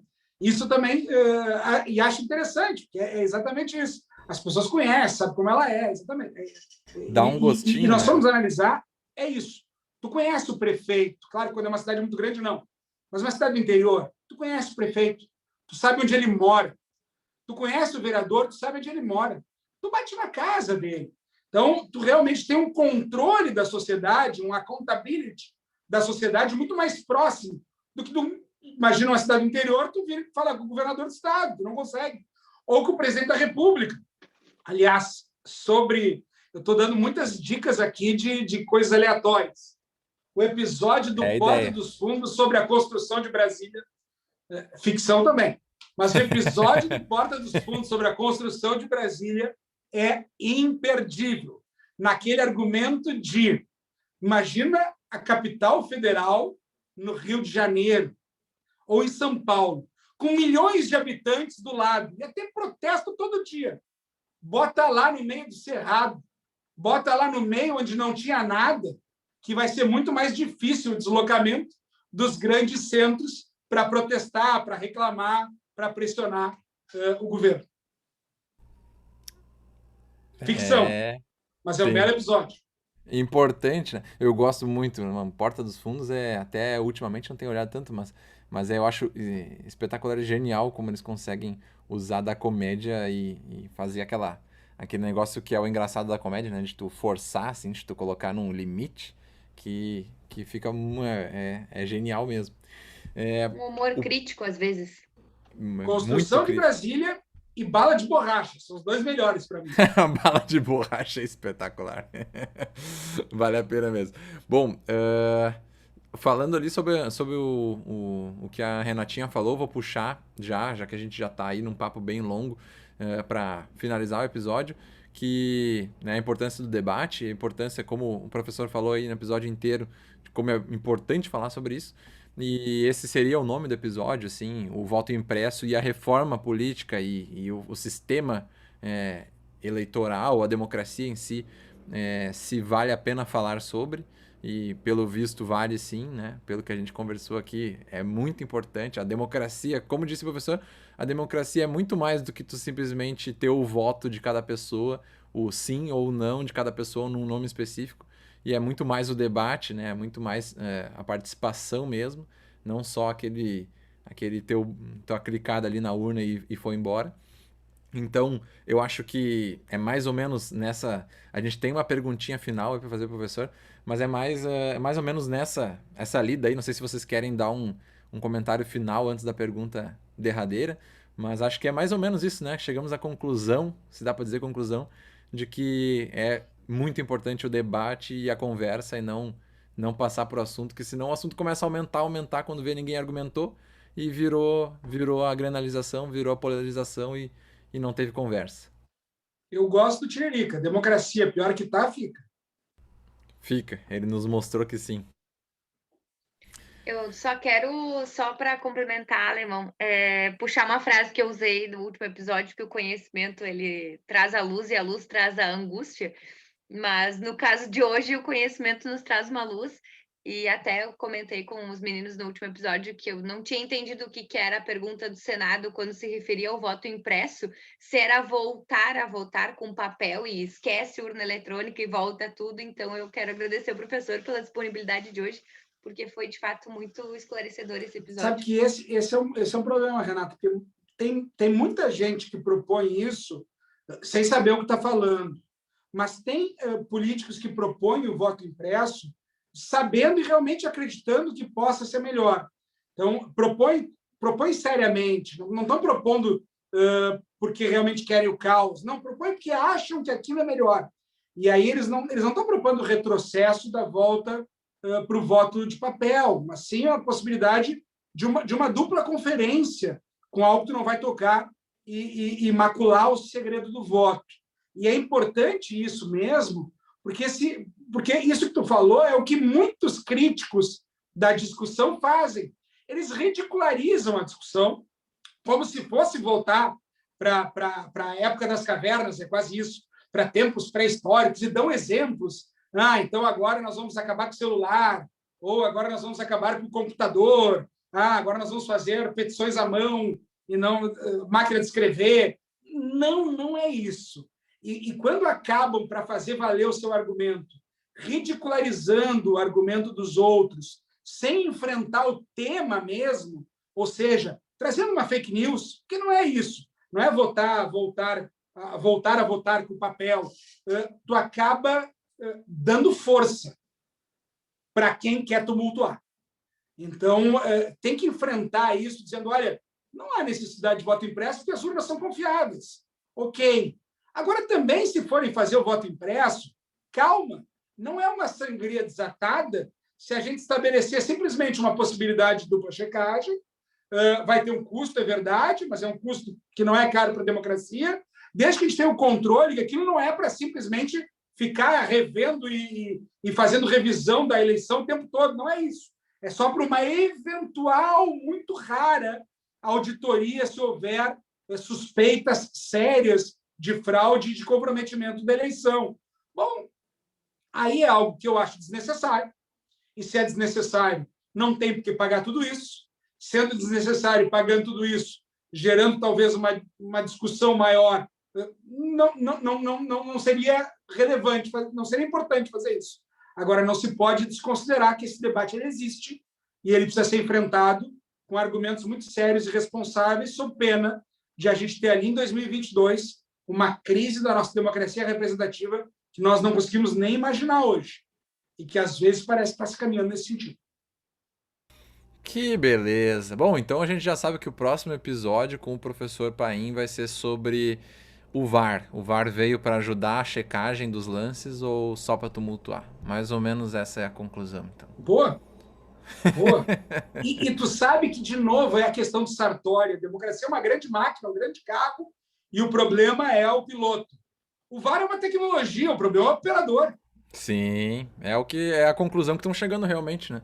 Se for rapidinho ali, se não ocupar o tempo, já no nosso assunto de futebol. E se não tiver mudança de interpretação para um lado ou para o outro, de acordo, Isso. Uma hora é bola na mão, outra hora é mão na bola, dependendo do time. Se tem a camisa do Flamengo é pênalti, se é contra o Flamengo não é pênalti. Bom, aí é complicado. A bola na mão é a discussão eterna. Essa aí é o ovo e a galinha. Essa aí não existe. Bom, então tá.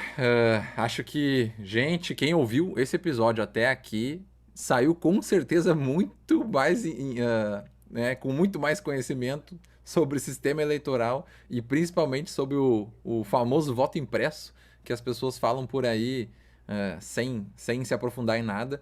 Com certeza quem ouviu isso aqui já vai poder fazer aquela discussãozinha no bar quando voltar a pandemia, ou no Zoom, ou ou nas webconferências aí, de uma forma um pouquinho mais ajeitada, né? Não tão bagunçada e sem argumentos. E também sem ridicularizar, sem fazer piada que não precisa só para gerar e dar força para aqueles que querem realmente o tumulto, a confusão. Professor, nós vamos fazer a perguntinha agora, que não sei se está sabendo que a gente tem já é uma tradição do nosso podcast. Todo convidado novo ele tem que responder a pergunta, que é a seguinte. Tu vai ter um tempinho para responder se não conseguir responder tão rápido. Se tu pudesse escolher uma pessoa viva ou morta, ou pode até ser uma pessoa fictícia, para tomar um café, né? Um café de meia hora, lá pode ser no Café Tortoni, pode ser onde tu quiser, mas um cafezinho e bater aquela conversa, poder ter uma conversa calma e tranquila com uma pessoa que tu pudesse escolher. Quem seria essa pessoa? Olha, belíssima pergunta, sem dúvida nenhuma. Acho que eu gostaria de conversar com Aristóteles. Acho sobre que um pouco da democracia grega. Eu acho que a gente tem o primeiro repetido. Já teve Aristóteles, né? Então Aristóteles está na frente no ranking. Explica um pouquinho aí por que tu gostaria de conversar com ele. Um pouco sobre a democracia grega. Primeiro, acho que tem que ser alguma pessoa que viveu uma época diferente que a gente está vivendo. Que a gente está vivendo, a gente consegue conversar com as pessoas, mas entender um pouco da história. Pensa antes de Cristo. Quer dizer, pensa 2000 e tantos anos atrás. Pensa como é que era a sociedade e diante de alguém que tem todo um conteúdo filosófico. E Grécia, quando a gente vai estudar direito, a gente estuda isso que vocês estão representando aqui, a partir do direito romano. O direito romano acaba sendo, basicamente, quase a nossa origem do direito. Mas o direito existe desde que a sociedade existe, desde que o homem existe. E se nós formos analisar, a Grécia é muito conhecida pela sua filosofia, mas se formos analisar também, a gente tem muitos instrumentos jurídicos ali. E a democracia é justo filosófico. Então, Aristóteles acho que seria um belo exemplo de um estudo sobre uma sociedade muito remota, antiga, desconhecida por nós plenamente, de como se dava a ágora e a democracia direta. E eu ia perguntar para o Aristóteles, olha, se lá no futuro, a gente está falando 2000 anos, Aristóteles, se as pessoas não exercessem mais o poder diretamente, o Kratos, se o demo não exercesse o Kratos diretamente, mas sim escolhesse representantes para eles decidirem as questões, o que tu acharia disso? Isso é democracia ou não? Acho que seria um papo interessante. Ia ser uma conversa magnífica. E eu acho que até se perguntasse para Aristóteles há 2000 anos atrás, ele ia dizer assim: eu queria poder conversar com um professor de direito eleitoral daqui a 2000 anos para ver o que está acontecendo, viu só? Agora vocês realizaram a conversa aí, nós vamos ter que fazer daqui a pouco já vai ser possível, viu? Esse negócio aí de... E a última dica, então, eu não sou muito dos filmes do Woody Allen, mas Meia-Noite em Paris. É um filme do Woody Allen espetacular, que é um pouco isso também. A gente sempre quer viver numa outra época e não no momento que a gente vive. Eu queria conhecer um pouco, mas eu queria viver ainda na época que a gente vive. Sim, com as nossas tecnologias e com o teu time, né? Teu time é muito importante, né? Não tenho dúvida que seremos campeões da Libertadores. Pode estar gravado? Bom, então tá. Gravado, professor, mas lamento, mas não vai acontecer. A gente que não vai ser, né? Isso a gente sabe, né? Porque pois é. Isso em aula de direito das obrigações, eu diria uma condição. Condição é um evento futuro e incerto. Ele não aconteceu, mas pode acontecer. Para o Inter ser campeão da Libertadores 2021 é uma possibilidade. É remota. Para quem não participa, é certo que não será. Bom, então tá. Dicas agora de final de episódio, rapidão, já que a gente já se passou muito. Alguém quer começar? Posso começar eu? Acho que o professor já falou tantas dicas que ele vai só poder reafirmar algumas. Tem dica de série, tem dica de filme, tem dica de livro, tem tudo. Eu já anotei todas aqui, a do 30 Lições sobre a Democracia, Giovanni Sartori, Borgen, Laura Legale, Meia-Noite em Paris, e vou mencionar também os outros ali, que era Democracia, o Deus que Morreu, Tem vários livros também ali, o No eu acho Elections que esses aquele. são... contra eleições. Contra eleições Isso. também. Esse até eu já Advanced Elections. adicionei aqui no carrinho da Amazon. Você perguntou O a fim negócio, de ler. né? Às vezes acontece isso. As dicas dadas durante o episódio a gente já comprou na Amazon durante. O problema é ler, Inclusive, né? eu Parar acho pra que a ler. Amazon deveria nos patrocinar, de tanto que a gente compra livro enquanto está fazendo podcast. E aí eu vou É. falar que esse livro aqui eu comprei da Amazon Itália. Eu comprei no dia 9 de abril.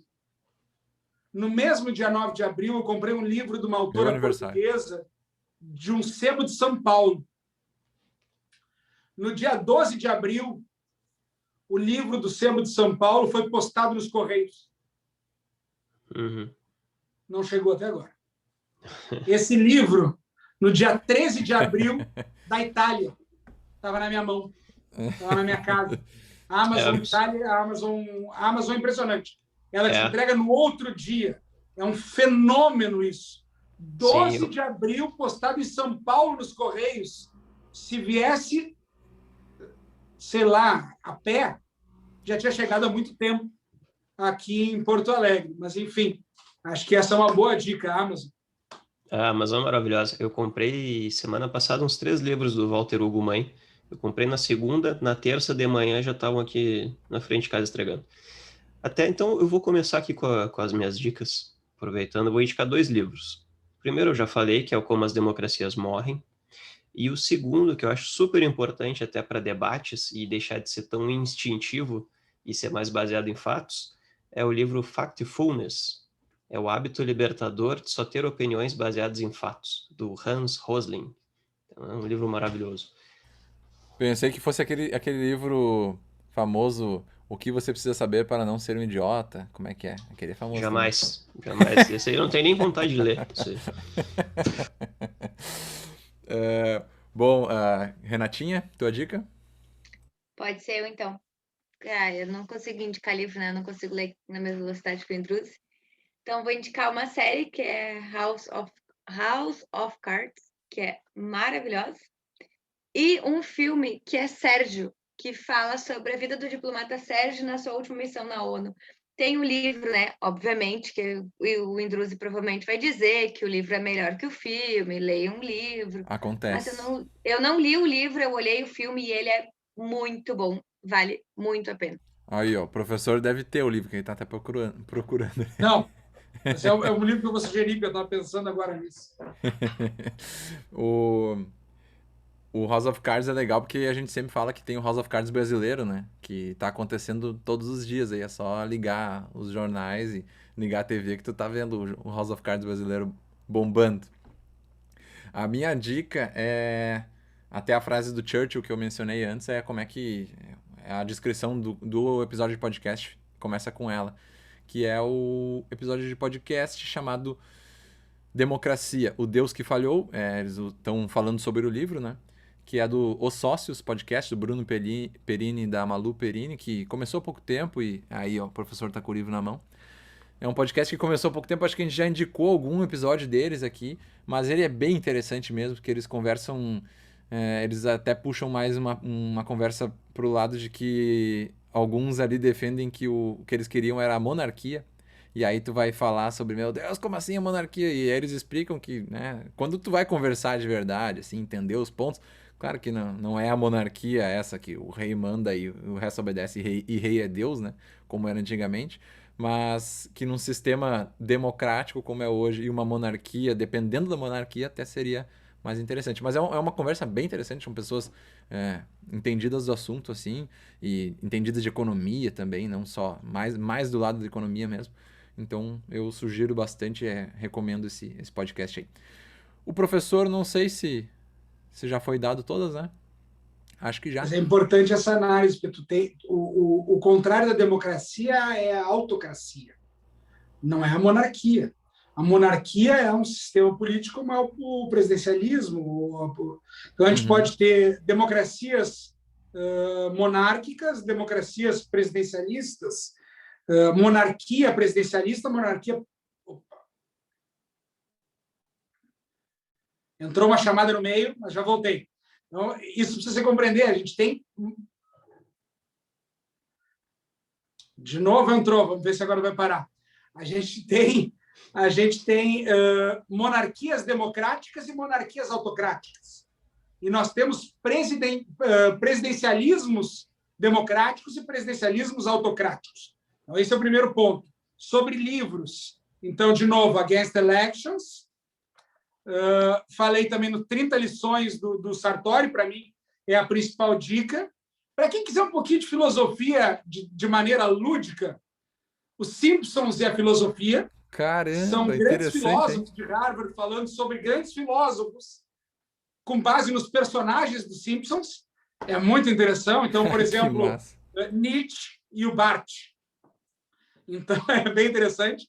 Tem um livro que eu gosto muito, que é O Homem que Calculava, do Malbattahan, que, na verdade, é o Júlio César, é um matemático brasileiro, mas com esse nome não venderia. Então, ele vendeu com o nome como se fosse Malbattahan, e ele explica casos matemáticos históricos, aquele do real que some, vários casos que a gente enfrenta de brincadeira no dia a dia, com base em questões do Antigo Oriente Médio. Então, com base em camelos, com base a suposta origem do tabuleiro de xadrez, enfim, progressão geométrica. Então, o Homem que Calculava, do Malbattahan, é muito legal.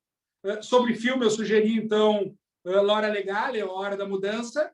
Sobre séries, só para não repetir, Borgen é sensacional.